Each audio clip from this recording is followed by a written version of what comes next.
Buenas noches.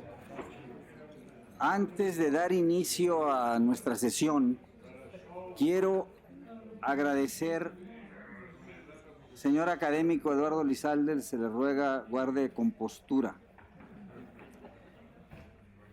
Antes de dar inicio a esta sesión pública solemne, en la que leerá su discurso de ingreso como académico correspondiente en Austin, Texas, don Guillermo Sheridan, quiero agradecer en nombre de nuestra institución al Instituto de Investigaciones Filológicas y a su director, don Alberto Vital, aquí presente, mi querido amigo, por la generosidad y la gentileza que ha demostrado con nosotros al darnos hospitalidad. Muchísimas gracias.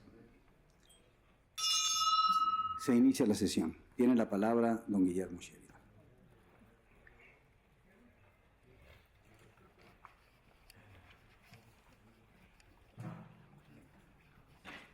Soy niño y muchacho, nunca en tal me vi.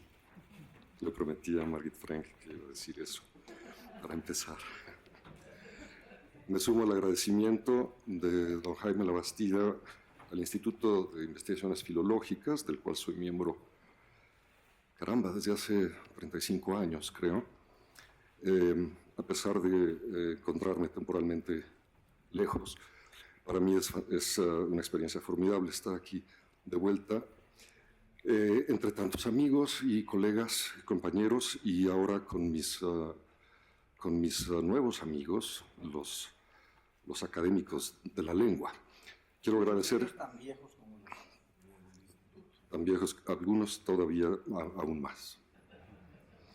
Tengo un agradecimiento muy especial para Margit Frank, que ha sido mi maestra y mi mentora, que cometió la osadía de proponerme como miembro correspondiente de la academia, y a Javier García Diego y a Francisco Serrano Migallón, que la defendieron ante el pleno de la corporación.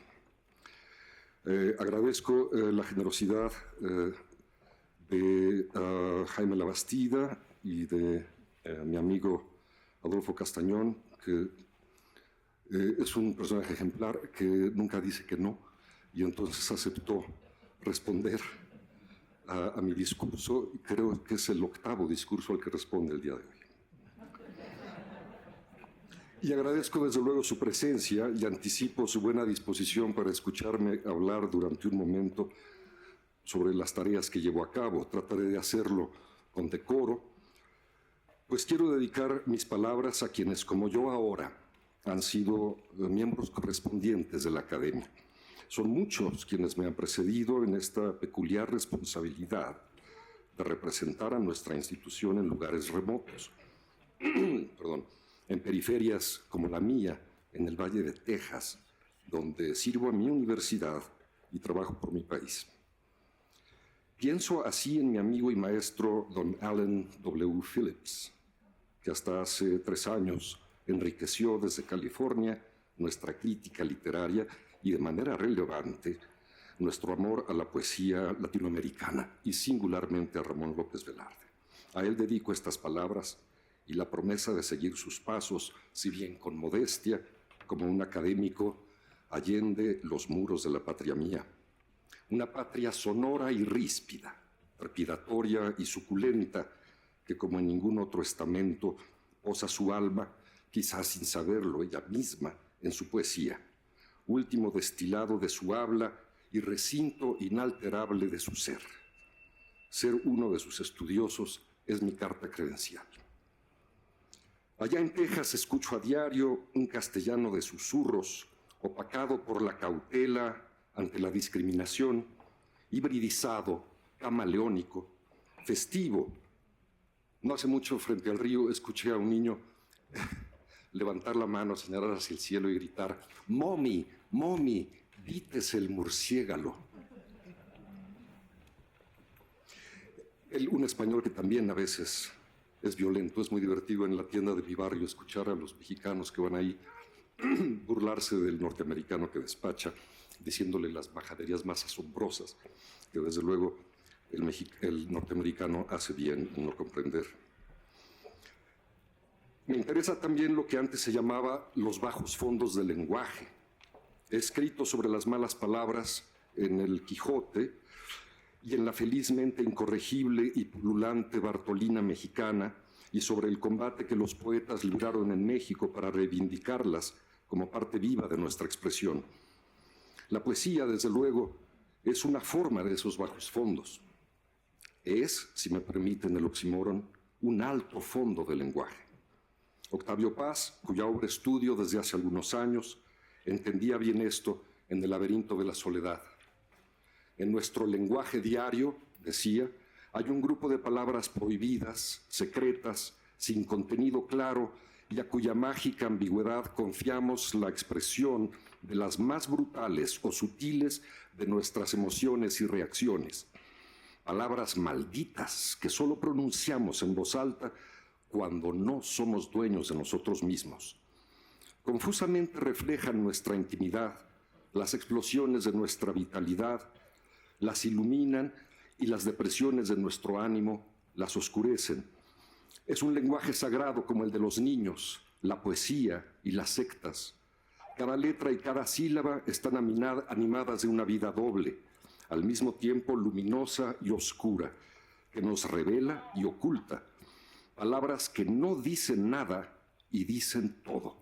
Son las malas palabras, único lenguaje vivo en un mundo de vocablos anémicos. La poesía al alcance de todos. Hasta ahí la cita. Esta revelación como signo poético del bajo fondo con el que todos cohabitamos, no solo mereció su atención como ensayista, sino que se integró naturalmente a su escritura poética. Me interesa apreciar de qué manera este no ser nosotros mismos abre sus bajos fondos y propicia feroces registros de iracundia, invectiva y violencia en su poesía. La poesía próxima a lo que él llama el murmullo espantoso, más cercano del bramido que de la palabra. Ustedes recordarán que en el poema fundacional de nuestra cultura, la Ilíada, Ares, furioso con la diosa Atenea, la insulta diciéndole mosca de perro. Aquiles Agamenón, también furioso, le dice odre de mal vino, ojo de perro, corazón de venada. Quizá recuerden que Arquíloco de Paros fue el primero en emplear a la poesía para insultar políticos safios y amantes infieles. Todos recuerdan a Catulo insultando a César, al filoso Juvenal y al marcial despiadado. ¿Qué es la iracundia? Séneca la define como una disposición de ánimo, la aptitud de reaccionar a la ofensa intolerable y que amerita castigo. Los retóricos la estudian. La epidíctica contempla el ejercicio retórico del psogos, el arte del vituperio, el embés del encomio. Insultar le causa al insultador un placer mágico, el de ver a su adversario sufrir la herida de la palabra degradante que no puede evitar oír, explica Pierre Pachy.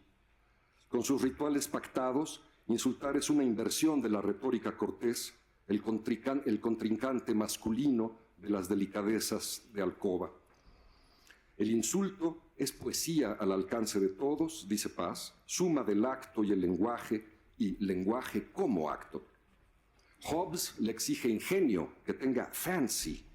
Lutero, conmovido ante el hecho de que Cristo se haya visto en necesidad de imprecar víboras, ciegos, hipócritas, llegó a decir, y de su admirado San Pablo, que no se queda atrás, hijos del diablo, perros engañadores, le adjudica una moral al insulto.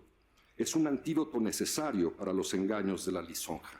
No voy a abrumarlos recordando que Cyrano exigía que la dimensión de su nariz fuese proporcional al ingenio para insultarla.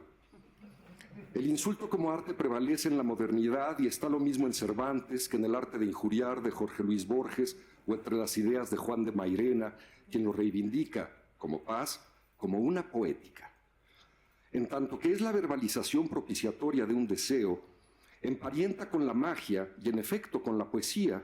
Robert Graves evoca cómo en Irlanda y Gales había entre poetas un arte de la invectiva rimada que mezclada con conjuros y magias capitosas era al parecer muy eficaz. Para José Bergamín, entre escritores, insultar es una generosidad maldiciente, pues, dice, como hasta para decir el mal tenemos necesidad de decirlo bien, empezamos por deshacer el daño que aparentemente causaríamos. El insulto en verso bien asestado se quedará para siempre con la víctima, que lo arrastrará durante toda su vida. Y entonces cuidado, porque al honor averiado le da por lavarse con sangre, y hay quienes, a falta de palabras, responden con espadas. Y en nuestros días con 8 columnas en los periódicos. Octavio Paz decía que el suyo era un temperamento saturnal. Soy colérico, dice. Tengo el genio irritable de los poetas. Citaba a Horacio, genus irritabile vatum.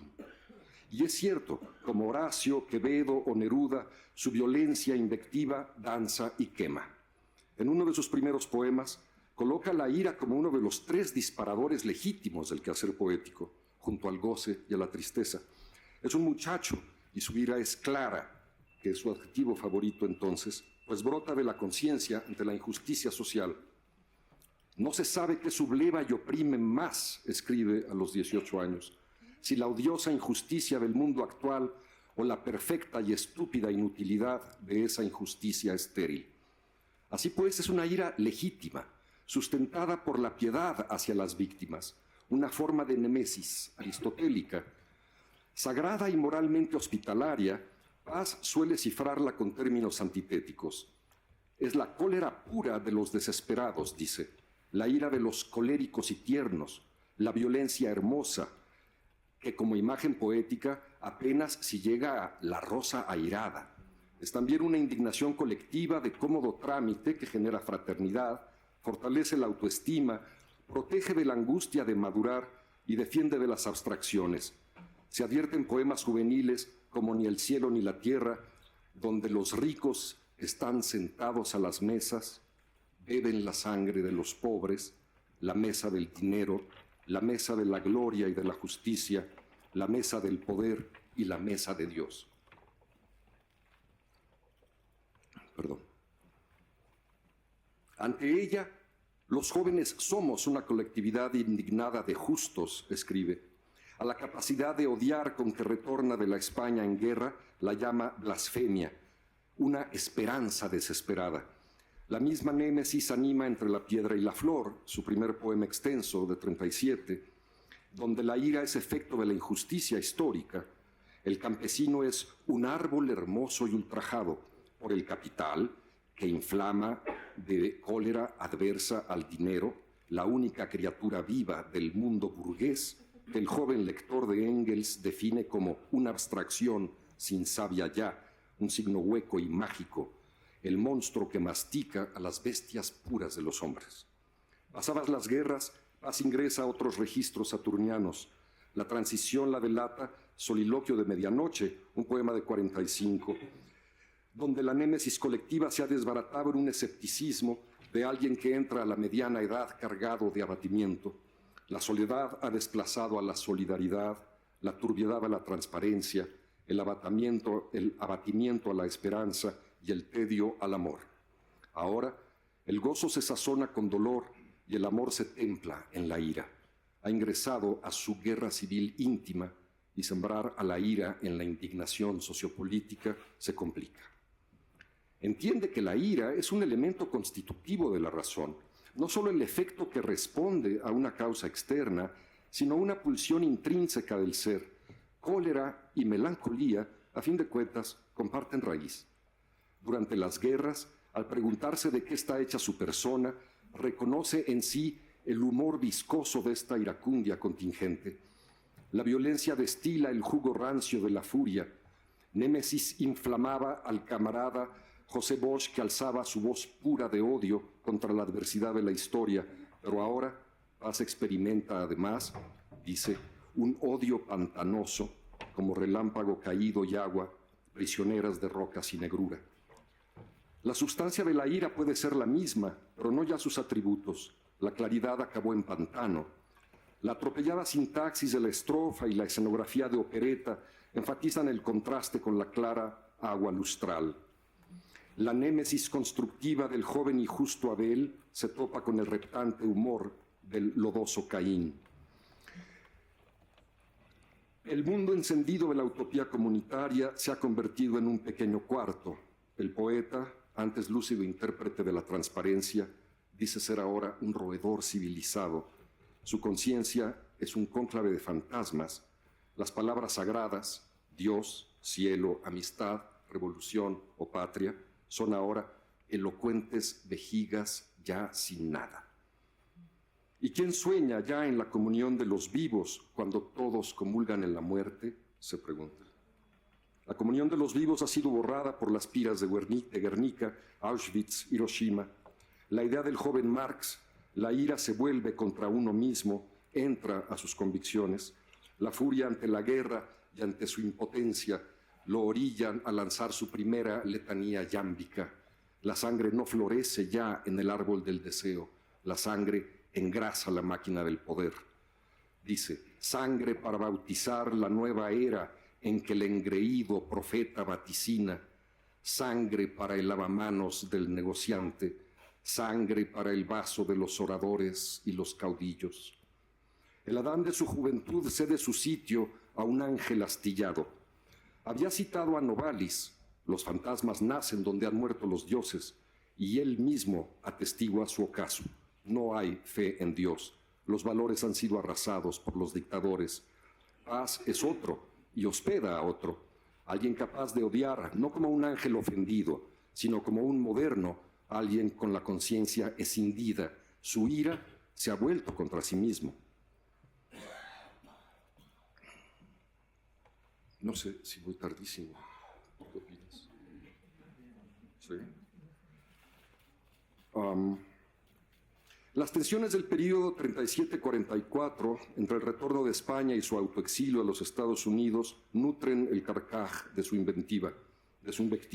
Es claro que este cambio de actitud hacia el poder subversivo de la violencia verbal tiene que ver con la libertad que, por fin, indiferente al juicio de los comisarios, Paz se otorga para explorar su filiación surrealista.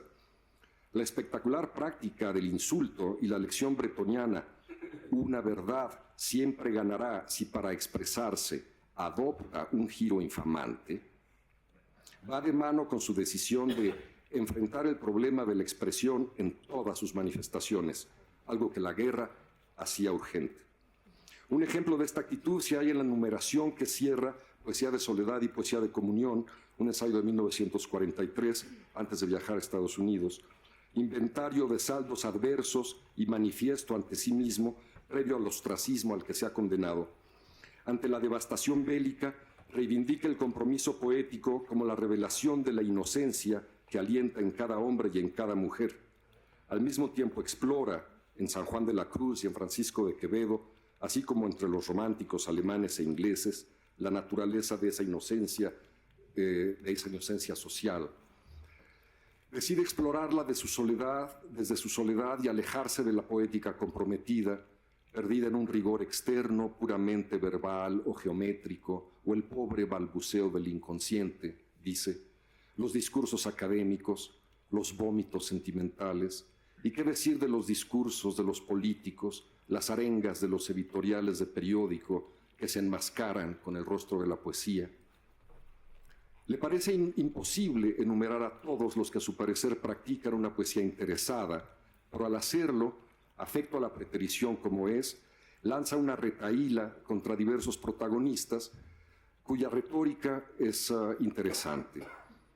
Va contra, es todo lo que viene cita, los erotómanos que confunden sus manías o sus desdichas con el amor, los que se fingen niños y lloriquean porque la tierra es redonda, los fúnebres y resecos enterradores de la alegría, los juguetones, novilleros, cirqueros y equilibristas, los jorobados de la pedantería, los místicos onanistas, los neocatólicos que saquean los armarios de los curas para ataviar sus desnudas estrofas con cíngulos y estolas, los papagayos y culebras nacionalistas, los pseudosalvajes de parque zoológico, los búhos y los buitres solitarios. Han convertido a la literatura, sobre todo a la poesía, cuando más se necesitaba de su integridad, en una gesticulación, piensa Paz, han logrado una época abyecta de las letras, palabras entre comillas, en la que cada capilla de escritores, amparados en categorías como América, la democracia o la guerra, incapaces de realizar una crítica creadora y honrada, optan por la injuria. Ante esta forma radical de romper lanzas y del autoexilio que siguió, la única alternativa fue trasladar la violencia contra sí mismo. A lo largo de la poesía de Paz, la ira se expresa en un preciso índice de representaciones. En Águila o Sol define su idea del odio y de la manera y su forma de verbalizarlo. Dice, a la palabra odio la alimento con basuras durante años hasta que estalla en una hermosa explosión purulenta que infecta por un siglo el lenguaje. Suelto a las palabras remilgadas en la cueva donde gruñen los pedos. En suma, en mi sótano se corta, se despedaza, se degüella, se pega, se cose y se recose. Esto es un texto de 1950. Curiosa autopunición, pues esa violencia termina por encontrar el lado oscuro de la escritura, un amasijo de ruidos, vasca y revueldos, latigazos de sílabas punzantes en una poesía erizada de cacofonía y garabato. El ejemplo cabal es el poema quinto de Trabajos del Poeta, en Águila y Sol también. Aunque emparentado con un relativo automatismo, el poema cede la expresión más que al inconsciente, al hervor embrionario donde se cocina el lenguaje, al instante en el que el grito o el gemido transitan hacia la lengua. El texto arranca y termina como jadeo, como un viscoso aleteo, y la pluma corre sobre renglones de adrenalina. Buceo, voceo, clamoreo por el descampado, vaya mala chanza, esta vez te vacío la panza, te tuerzo, te retuerzo, te volteo y voltivocabajeo, te rompo el pico, te refriego el hocico, te arranco el pito, te hundo el esternón, bronca, bronca, brón. La escritura urde una réplica del cuerpo, hace del cuerpo analogía del lenguaje iracundo. No es la psique que balbucea, sino, para emplear una frase suya, sino la tráquea que traquetea. El momento en que la tráquea que deglute o jadea recorre el milímetro darwiniano hacia la articulación verbal, cuando a duras penas significa más que un ruido, ese abajo verbal equivalente al abajo corporal del que la cultura tiende a separarse. La paranomasia, tráquea que traquetea, propone que la voz misma es ruido cuando, poseído por la cólera, el cuerpo entero se convierte en boca, y más en tráquea, el subsuelo animal del aparato fonador que equivale al subcuerpo de la cloaca. De ese modo, el traqueteo es un lenguaje enunciado desde el muladar del lenguaje, la voz antes del comienzo, la voz de la muladara, la chakra anal. Sopa de sapos, escribe, cepo de pedos, todos a una, bola de sílabas de estropajo, bola de gargajo, bola de vísceras, de sílabas sibilas, badajo, sordo badajo, jadeo, penduleo desguanguilado, jadeo. Es un exabrupto con pedigrí psicoanalítico, lingüístico y cultural, el culto al primitivismo y obviamente literario, desde Alfred Jarry con su doctor Faraustrol y el famoso simio Bos de Nash, a quien por medio de una cirugía patafísica le cambian la cara por el culo. Y desde luego Bakhtin, que los bakhtinianos, supongo que habrá algunos presentes, que recordarán que se atarea enormemente en analizar esas escenas en las que también hay esta transacción entre la cara y el culo en la obra de Rabelais. Es un problema que es un exabrupto que aparece en Rimbaud, que aparece en Dada, que aparece en Artaud, desde luego en todos los surrealistas. Estas analogías gástricas, táctiles y sexuales que trenzan un retroceso al hipo primario de la expresión. En esto se parece al carácter fundacional de la carcajada, al ámbito coprolálico o al balbuceo infantil, o bien a su versión amaestrada, las rimas para acompañar las rondas infantiles. Doña Campamocha se come en escamocho al miembro mocho de Don Campamocho. la música es aportación mía. Esa sección, Trabajos del poeta de Águila o Sol, es, como dice Paz, un sótano. Es un muladar donde se vacían la razón y la sensatez y un descargo estrepitoso hacia la mierda. Es también una recapitulación sobre la naturaleza bivalva, logos y caos del hecho poético, un recorrido sórdido por el insomnio y hacia el delirio iluminado. Escribe: la noche se llena de patas, dientes, garras ventosas. Me encojo lentamente, cruje la cama, cruje mi esqueleto, rechinan los goznes del mundo, zumba el enjambre de engendros, copulan coplas cojas. Los poemas se uncen a una cuadrilla de caballos contradictorios. Algunos tiran hacia formas de expresión extrema y otros hacia el silencio, pero todos están desbocados. Se tiene la impresión de que Paz es un espectador más del carnaval de esperpentos que su propia poesía va despertando y que lo descubierto es tan atroz que decide llamarse enmienda y desandar camino. Pasó el tiempo, solo en París, abatido por la posguerra, abrumado por un amor de ruido, se halla en un predicamento del que no está excluida su vocación. La poesía furiosa atisba el país de la sinrazón y roza la zona limítrofe de lo enunciable. Ante el vacío del silencio o el guiño del suicidio, Paz desciende al origen tartamudo de la expresión infectada y colapsa en la cacofonía original. Y una de las estaciones de ese descenso es la capacidad del lenguaje para saherir y ensuciar. Trabajos del poeta arriesga una poética del no ser y la explora y ejerce con morbo frenético. El lenguaje cumple una misión paradójica, es la red que lo salva de la caída en la nada, pero es también la nada. El cúmulo de lo sabido y lo soñado es nada. La palabra y el alimento se mastican, se degluten y se rechazan.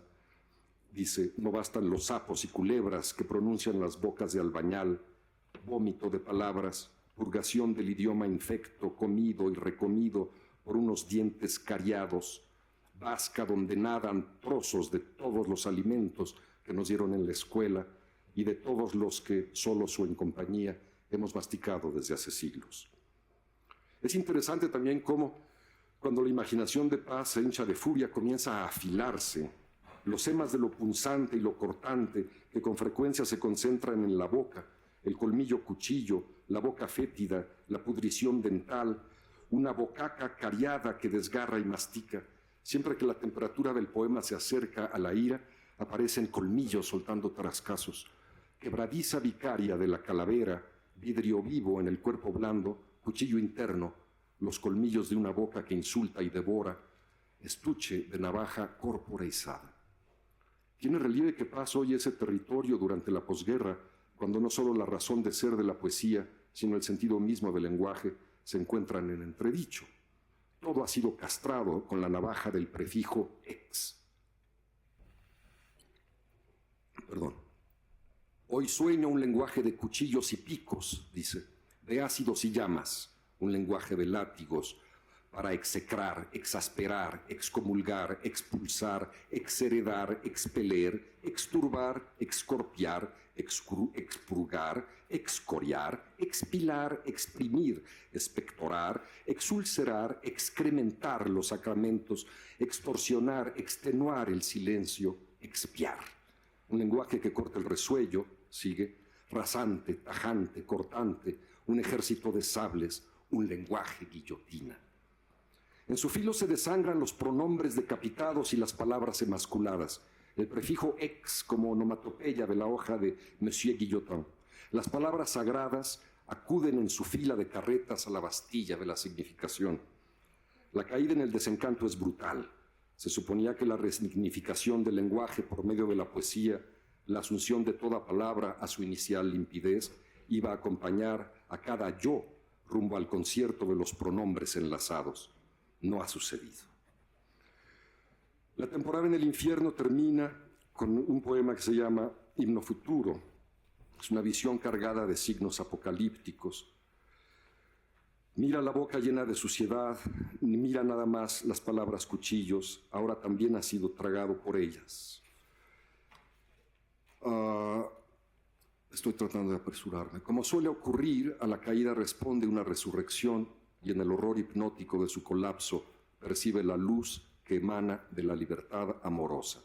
Si la cacofonía había sido su descenso al cosito, las palabras renovadas son su escala de salvación. Déjenme contar mis palabras, dice, una a una, arrancadas a insomnio y ceguera, a ira y a desgano, son todo lo que tengo, todo lo que tenemos.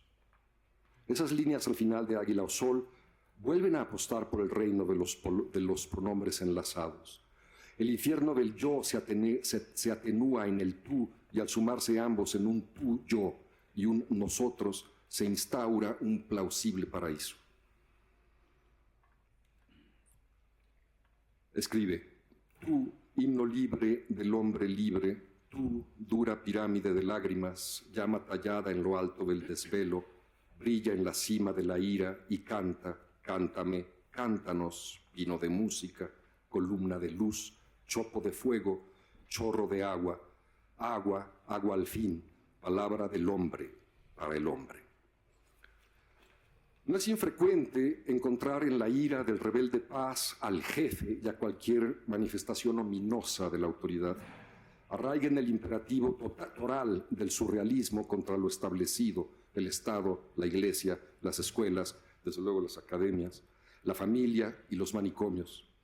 Paz se ensañó con todos, desde el jefe omnipotente en el reino de los cartapacios hasta el dictador de pueblos y padre de patrias. El jefe es una figura siempre odiosa en su poesía.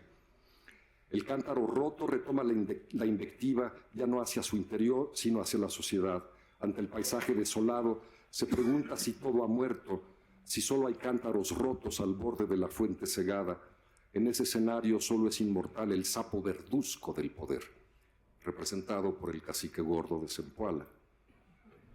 He aquí a la rabia verde y fría y a su cola de navajas, dice. He aquí al perro y a su aullido sarnoso, al maguey taciturno, al nopal y al candelabro erizados. He aquí a la flor que sangra y hace sangrar, la flor de inexorable y tajante geometría, como un delicado instrumento de tortura.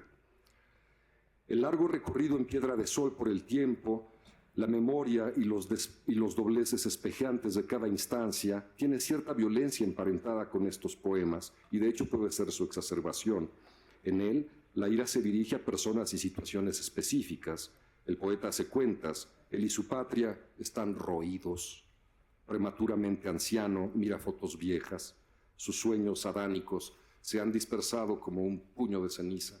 El sueño de la fraternidad ha quedado sepultado detrás del muro de las leyes comidas de ratones, las rejas de los bancos y las cárceles, las rejas de papel, las alambradas, los timbres y las púas y los pinchos, el sermón monocorde de las armas. Al llegar a ese verso se desata una enumeración que descansa en buena medida en invectivas zoomorfas, que son muy clásicas, como es obvio. Ese hospitalario recurso que desde Solón y Simónides, aquel palatino experto en equiparar defectos humanos a la virtud animal, insulta con parangón, pero también conjura, dice, el escorpión meloso y con bonete, el tigre con chistera, presidente del Club Vegetariano y la Cruz Roja, el burro pedagogo, el cocodrilo metido a redentor, padre de pueblos, el jefe, el tiburón, el arquitecto del porvenir, el cerdo uniformado, el hijo predilecto de la iglesia que se lava la negra dentadura con el agua bendita y toma clases de inglés y democracia. Es un arrebato que está aprendido de Neruda, obviamente, si no es que en cierta forma compite con él. Todos recuerdan esas palabras como balas, como solía decir Saúl Yurkiewicz cuando se refería al Neruda iracundo del general Franco en Los infiernos, donde el chileno dice: estiércol de siniestras gallinas de sepulcro, pesado esputo, cifra de traición. Había fijado Neruda el horizonte en materia de usos y prácticas poéticas de la invectiva en castellano, el insulto en racimo, cuya trepidación se halla eficazmente potenciada, además, por la herencia de la letanía católica. Todos recuerdan el canto general, el segundo canto: grotescos, falsos aristócratas de nuestra América, mamíferos recién estucados, jóvenes estériles, pollinos sesudos, hacendados malignos. salteadores de banca y bolsa. Sigue mucho. Creo que está bastante actual, Neruda. La comparación con la bestia supone una fantasía de degradación mágica. Insultar con analogías animales es tan viejo como la angustia cultural ante el poder arrasador de los instintos.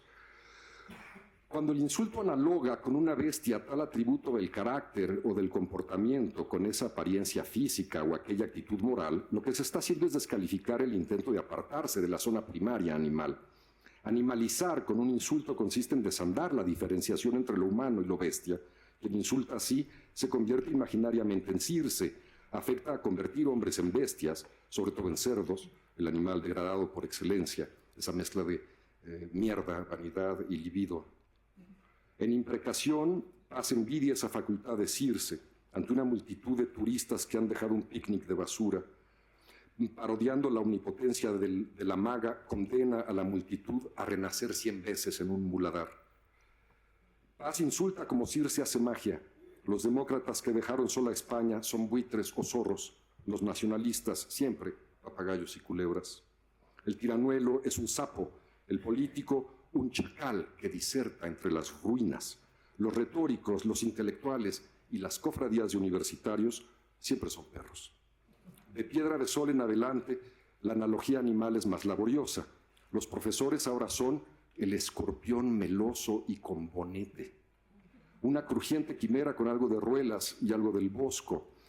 En entrada en materia, se ve al poeta perdido en sus cavilaciones, aparece una serie de animales, en fin, hasta que llega a mencionar la cofradía paterna de los abogados, de la que Paz desertó en el último momento, y a los políticos que a veces están dentro de ellos, los licenciados sopilotes, los tapachiches, alas de tinta, mandíbulas de sierra, los coyotes ventrílocos, traficantes de sombra, los beneméritos, el cacomizcle, ladrón de gallinas, el monumento al cascabel y a su víbora, los altares al Mauser y al machete, el mausoleo del caimán con charreteras. Ya me pasé, ¿verdad? Bueno, sigue una zona dedicada a la Ciudad de México, que es uno de los motivos de ira y de iracundia más feroces. ¿Sigo? Quizá el poema más elocuente sobre su conflicto con la Ciudad de México es Petrificante. El país es un muladar, sencillamente, dice, es un país de espinas y de púas. La furia avanza a velocidad tal que la escritura, incapaz de seguirle el paso, se triza en cacofonías, un frenesí furioso que fabrica tragaldabas y ahogos neologistas. En la ciudad pútrida, terra muerta, terrisombra, nopaltorio, temesquible, las palabras son silabarios de arena. La expansión urbana es lluvia de chatarra, la convivencia una lucha de abeles en jirones y caídos caínes neblinosos. El antes luminoso Valle de México es escenario de una violencia cuya descripción evoca la caída de Tenochtitlán. Imágenes reventadas, imágenes empaladas, salta la mano cortada, salta la lengua arrancada, saltan los senos tronchados, la verga guillotinada, tras en el polvo. Todos hemos colaborado a desecrar el lenguaje y estrangular la verdad, escribe. Las ideas se comieron a los dioses se volvieron ideas, grandes vejigas de bilis. Y estas vejigas, al estallar, vayan al país de ideas armadas, ideáreos y de dioses, silogismos afilados, caníbales endiosados, ideas estúpidas como dioses, perras rabiosas, perras enamoradas de su vómito. La cadencia de horrores se detiene de pronto ante esa frase que ya había mencionado de Marx, que él revive nuevamente. Hemos desenterrado a la ira, híbrida perra ancestral enterrada bajo la psique, excavada como los monolitos aztecas de una prehistoria cruda de exabruptos, el muladar del origen y el portal del destino.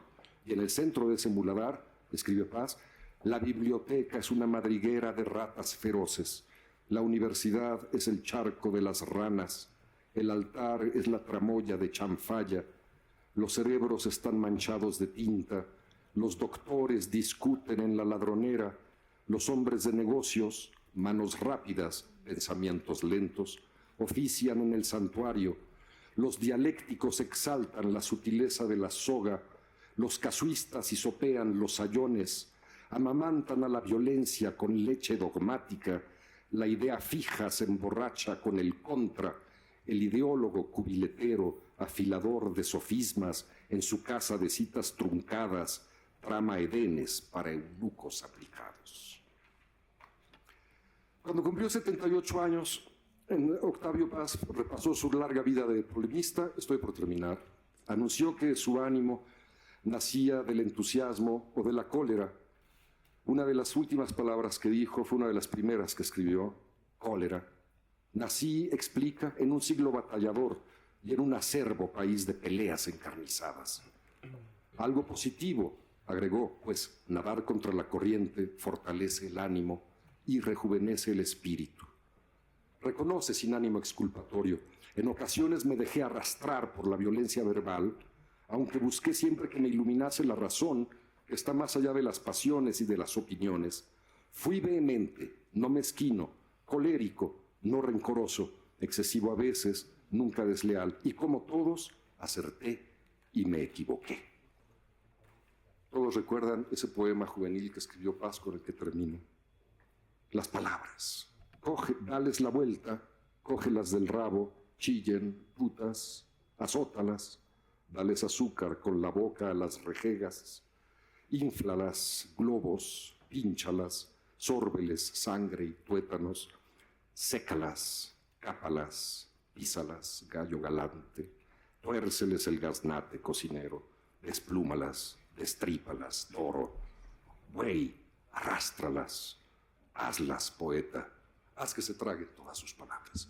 Esa es mi misión en esta academia.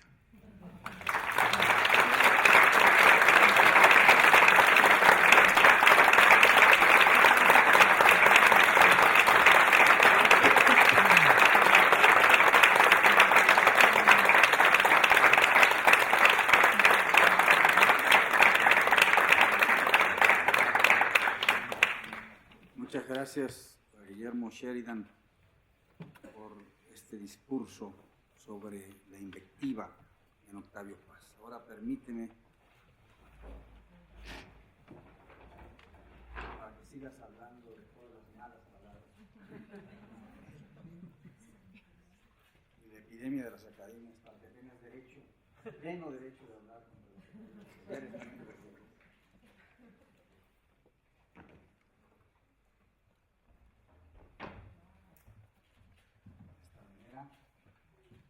puedo decir algo que decía nuestra querida amiga Clementina Díaz y Lobando cuando recibió esta venera. Dijo, esta venera, dijo ella otra palabra, esta veneria, no me la quita ni con pegasolina. Aquí está.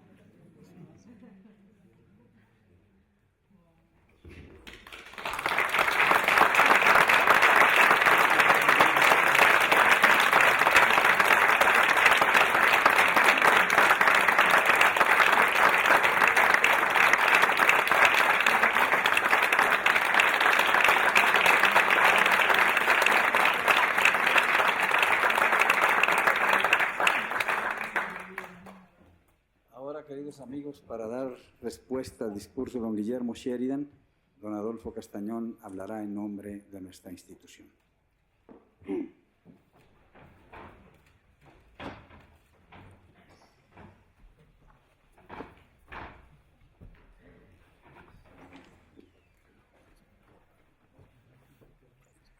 La lección de retórica de la increpación y la invectiva que ha compartido con nosotros Guillermo Sheridan, solo la podía haber dado alguien que, como él, conoce a Octavio Paz en la forma privilegiada en que los biógrafos conocen las vidas que examinan. El discurso de Sheridan cabe ser leído en 3 registros, como una reconstrucción de la biografía de Octavio Paz a través de las edades de su ira y de su indignación moral contra el mundo, contra el lenguaje, contra su amor y contra sí mismo. En una segunda clave, como un manual de retórica literaria del profeta armado de palabras, de procedimientos, astucias, y en tercer lugar, como una escritura especular y espectacular en la que por la tangente se asoma y asombra la silueta del testigo, él también personalidad saturnal, él también cautivo de la melancolía y de la asidia. Un depositario de palabras ásperas, para citar al joven Paz de 21 años, en una carta de 1935 a su novia Elena Garro.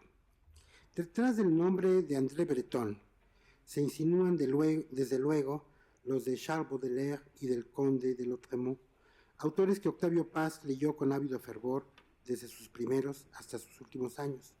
Tras los nombres de Pablo Neruda, de César Vallejo y de Jorge Luis Borges, mencionados por Sheridan, están, desde luego, los de Francisco de Quevedo, imán poético de las generaciones hispanoamericanas posteriores a las del 27, como señaló clarividentemente Giuseppe Bellini, y los de François Rabelais, François Villon, Petrarca y Dante.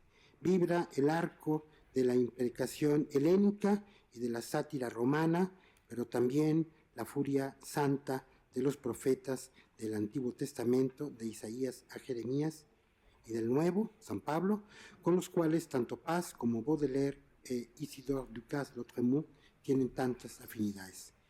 El discurso de Sheridan siembra en el oyente no pocas preguntas en torno a la condición y la responsabilidad del escritor, o más bien en torno a la responsabilidad, la ética del escritor hacia sus propios sentimientos, sobre todo cuando estos se estremecen en el aire público como una espiga amotinada contra sí misma y contra el campo en el que prospera.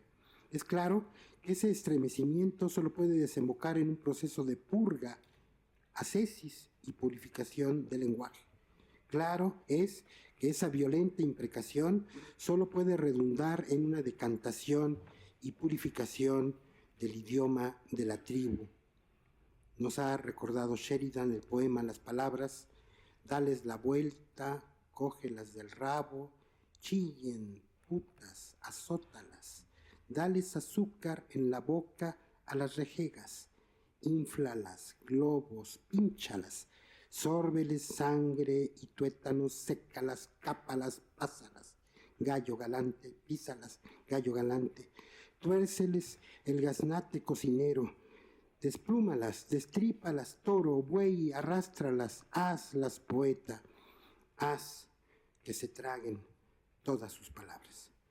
Pero que las palabras se traguen a sus palabras es una formulación donde ya está pulsando la invitación filosófica y ascética a que el lenguaje se purgue y se depure a sí mismo, como quieren los budistas y los positivistas lógicos, y como practicó en algunos de sus últimos momentos el propio Paz al renunciar a la aspereza y optar por la reconciliación.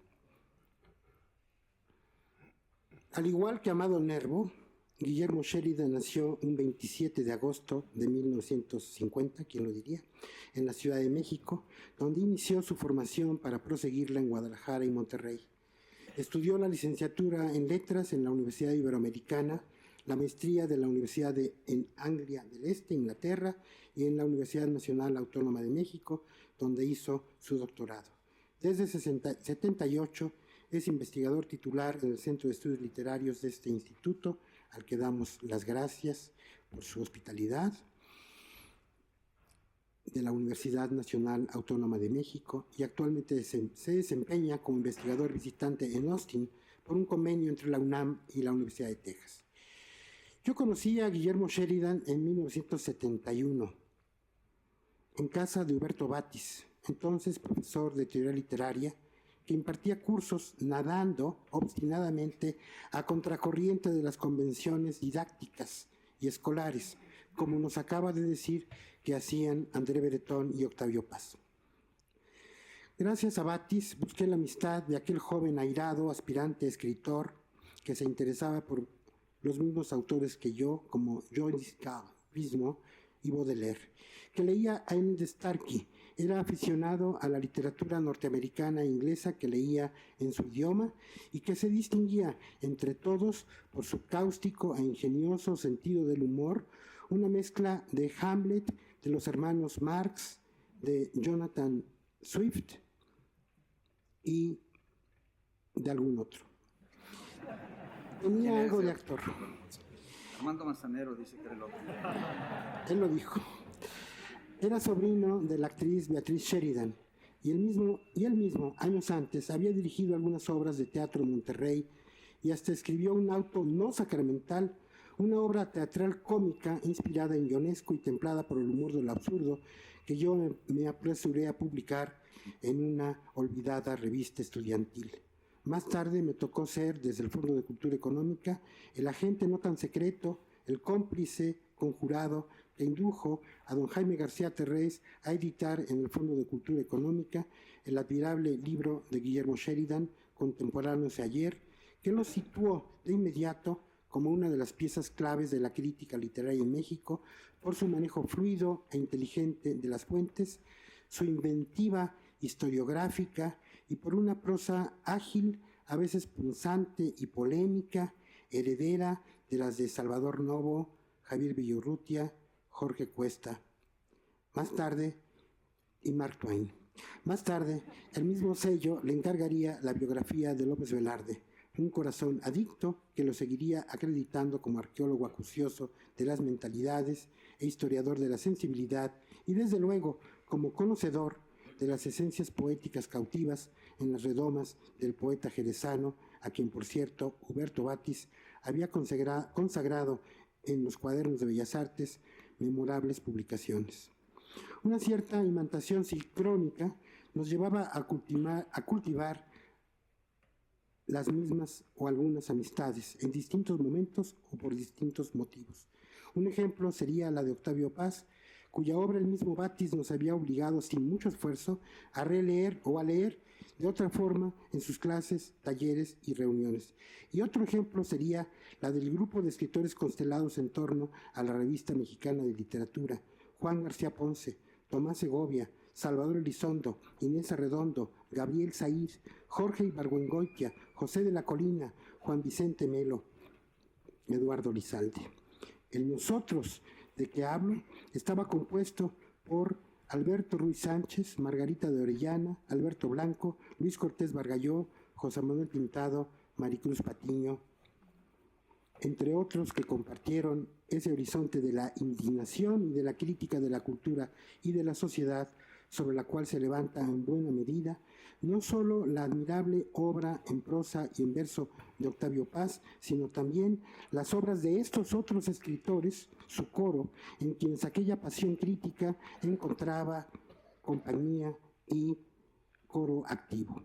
Como nos ha mostrado Guillermo Sheridan, la pasión crítica que acicatea y edifica la obra disidente y rebelde de Octavio Paz es el impulso ético y profético político que lo llevó a buscar no solo la amistad de esos disidentes llamados surrealistas, encabezados por André Breton, amigo y hermano mayor, sino que lo llevó a fundar el entusiasmo poético en canteras editoriales como en las revistas Plural y Vuelta, en cuyo seno Guillermo Sheridan se encontraría con el mismo Paz, con su propia vocación a contracorriente y con las voces de esos compañeros de viaje crítico que serían Enrique Krause, Aurelio Asiain, Fabien Bradou, Christopher Domínguez, Jaime Moreno Villarreal y el de la tartamuda voz, entre otros. El encuentro con Octavio Paz no fue meramente social.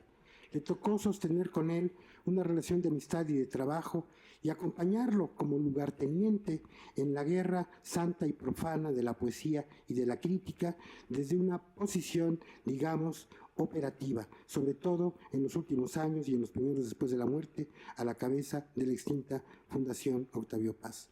Años después de muerto el poeta, Sheridan publicó un libro que, al igual que su obra sobre los contemporáneos, se impuso como una referencia ineludible para adentrarse en los primeros años y letras de la obra y biografía de Octavio Paz, Poeta con paisaje, 2004. que presumiblemente piensa continuar en vista de lo que ha venido publicando en revistas y libros. Fuera o alrededor de ese texto principal, pero complementándolo y actualizándolo, Sheridan ha hecho numerosas e invaluables contribuciones eruditas y filológicas sobre José Juan Tablada, la revista El Hijo Pródigo, Efraín Huerta, entre los más visibles, para no hablar de sus legendarios buzones de fantasmas en Vuelta. Sheridan no solo es un erudito confinado en la academia, su nombre suscita temblor y en algunos casos incluso enojo, pues se le ha querido transformar para evocar la expresión de Hermilo Abreu Gómez sobre Jorge Cuesta, Cabe Canem, en el perro de presa de esa cofradía editorial, y no ha temido dar la cara, exigir cuentas valientemente, hasta increpar, fustigar y lanzar burlas sobre aquella humanidad que a sus ojos le parece degradada o desviada. Esto, desde luego, lo hermana desde adentro, visceralmente, con Octavio Paz, y lo afina a esa prosodia y sintaxis de la imprecación que con quirúrgica exactitud especular nos acaba de esbozar.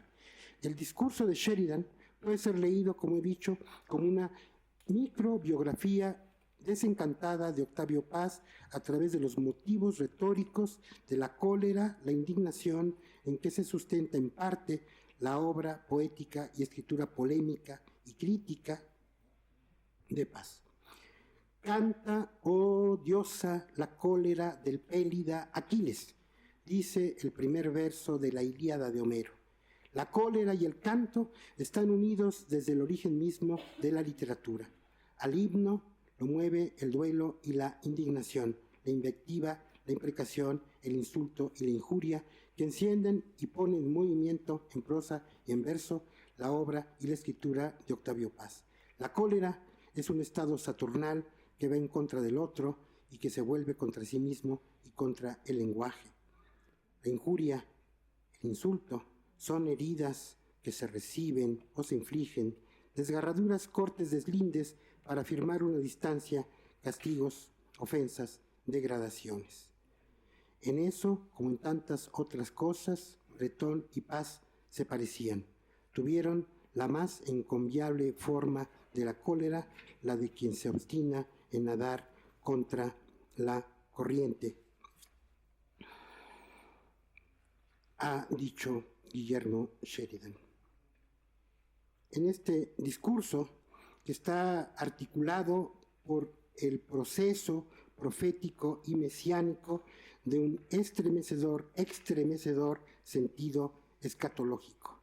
En su discurso, Sheridan no solo ha ido a contracorriente de las visiones neutras o acartonadas oficiales de Octavio Paz, también ha puesto sobre la mesa él mismo su arsenal de polemista y de guerrero de la pluma con arma blanca.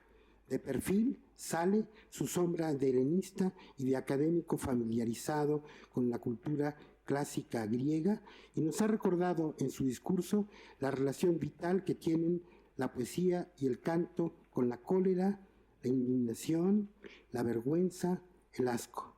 Cierto, en su discurso apreciamos las referencias a la cultura griega y a la literatura latina antigua. No sé si debemos agradecer que no haya fijado demasiado su mirada de filólogo en la de los profetas iracundos, los padres enojados, indignados y avergonzados de la literatura hebrea, y aún en la de los padres del desierto o los del cristianismo primitivo. Las voces de Isaías, Jeremías, los proverbios, no solo creo que están presentes en la prosodia de Octavio Paz, sino en esa idea o creencia afectiva que lleva a asociar un lugar, un pueblo, una lengua, una cultura, un ethos, con un sentimiento de celosa o recelosa conciencia por los avatares de la herencia y las vicisitudes de la patria hecha ceniza. Lo que está en juego es precisamente esa raíz del hombre, para citar el título del primer libro de Octavio Paz, reseñado por Jorge Cuesta, heredada y por heredar, y cuya custodia produjo a lo largo de la obra ejemplar de Paz ese genio e ingenio vindicativo cuyo breviario Guillermo Sheridan ha buscado evocar en clave tragicómica aquí para nosotros, al recordar él también a contracorriente, como el salmón, que para depositar la semilla en lo más alto de la reflexión sobre los bajos fondos del lenguaje, hay que ir muy lejos. A Octavio Paz le debemos el haber mostrado el camino de ese descenso a los infiernos y de esa purificación. A Guillermo Sheridan el habernos enseñado el alto precio que el poeta pagó por esa ascesis. Bienvenidas sean tus palabras, bienvenida tu persona, querido Guillermo Sheridan, a nombre de la Academia Mexicana de la Lengua, de nuestros compañeros. Te doy la bienvenida a esta corporación este día jueves 27 de marzo, en que recordamos el encarcelamiento de Fray Luis de León por haber traducido el Cantar de los Cantares. Muchas gracias.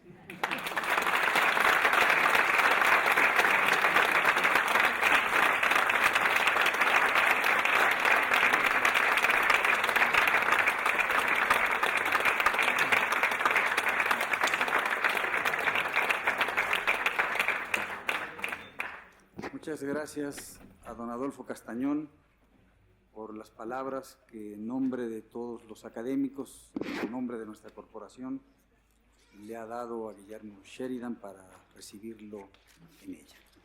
Se levanta la sesión. Muchas gracias.